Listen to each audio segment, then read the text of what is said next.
Das ist Rosmarin, und heute zeige ich euch etwas, das nur wenige kennen.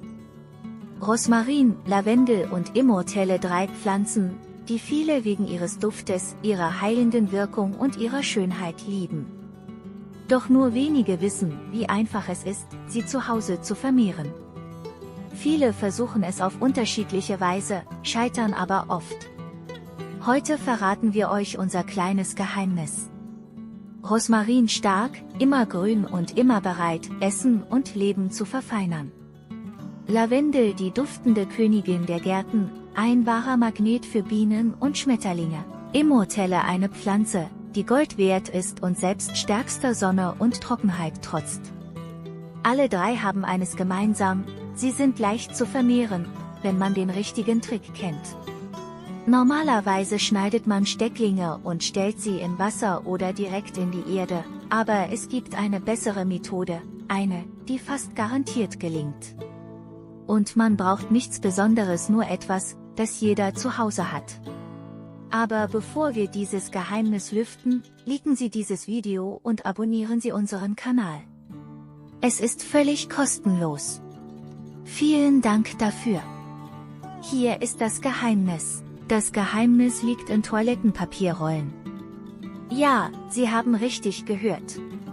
Wir nehmen eine leere Rolle, füllen sie mit Sand und stecken Zweige von Rosmarin, Lavendel oder Immortelle hinein.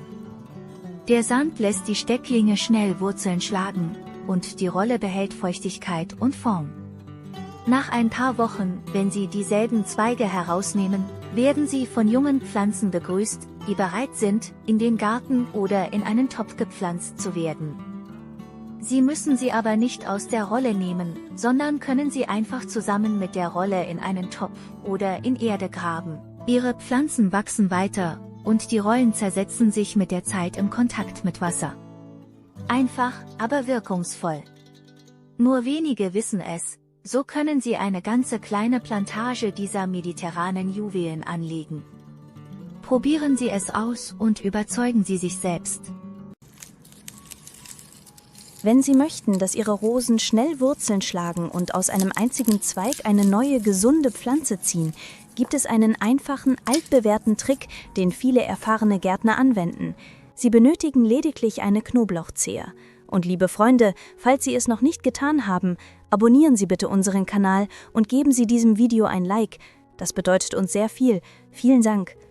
Knoblauch wirkt auf natürliche Weise antibakteriell und antimykotisch. Und genau das ist besonders wichtig, wenn Sie einen jungen Rosenzweig schneiden. Das größte Problem beim Bewurzeln ist Pilzbefall und Stängelfäule, und Knoblauch beugt dem auf ganz natürliche Weise vor. Die Vorgehensweise ist einfach. Wählen Sie zunächst einen gesunden, halbreifen Rosenzweig, nicht zu hart, aber auch nicht zu zart. Schneiden Sie ihn schräg ab, etwa 15-20 cm lang, und entfernen Sie die unteren Blätter. Nehmen Sie dann die Knoblauchzehe, schälen Sie sie und machen Sie ein kleines Loch in die Erde, wo Sie den Steckling einpflanzen möchten. Bevor du den Steckling in die Erde steckst, drücke die Spitze vorsichtig direkt in die Knoblauchzehe. Du musst sie nicht durchstechen, achte nur darauf, dass der Steckling unten Kontakt mit dem Knoblauch hat.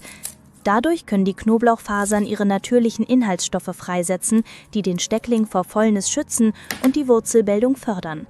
Setze den Steckling dann zusammen mit der Knoblauchzehe in das Pflanzloch und bedecke ihn leicht mit Erde. Gieße ihn aber nicht zu viel und decke ihn, wenn möglich, mit einer Flasche oder einem durchsichtigen Glas ab, um Feuchtigkeit und Wärme zu speichern. Unter solchen Bedingungen wurzeln Rosen in der Regel viel schneller als ohne Behandlung. Nach ein paar Wochen wirst du neue Triebe sehen. Der Trick hat also funktioniert. Einfach, natürlich und ohne Chemie, nur eine gewöhnliche Knoblauchzehe und ein bisschen Pflege. Freunde, teilt dieses Video mit euren Freunden in den sozialen Netzwerken, damit auch sie etwas Neues lernen können.